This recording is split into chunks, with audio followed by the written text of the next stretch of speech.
Welcome to our ongoing weekly clip series, Wolff Bites. Hi, I'm Lynette Wolff. And I'm Brian Wolff. We're the Wolff couple. Hello. These are the 33 top negotiating techniques. Negotiating technique number 27, which I love it when Lynette practices this one. Silence is golden.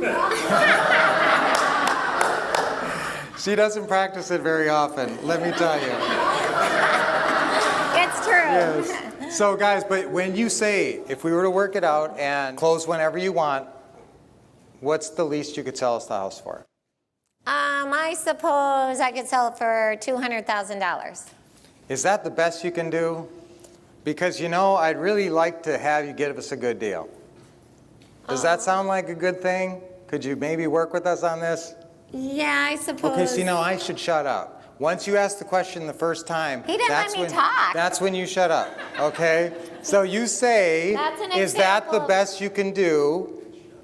And shut the heck up, as Ron says. And shut the heck up. And so sometimes do you go through uncomfortable silences? Yes. Yes, but whenever you're in an uncomfortable silence, don't you be the first one to talk.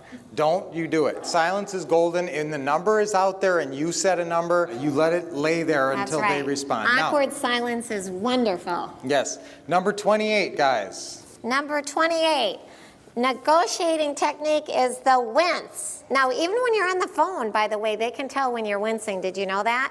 If they throw out a number, your first reaction on the wince would be, oh.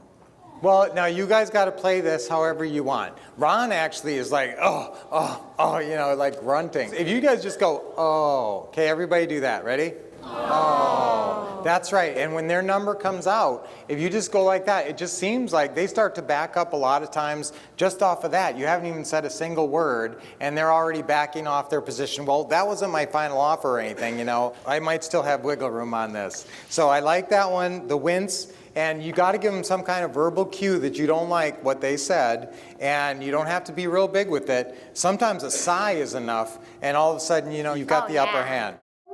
We love it when you like a clip. It's even better when you leave a comment. Plus, you can be nice and share it with others. And remember to subscribe to get notified of new great videos.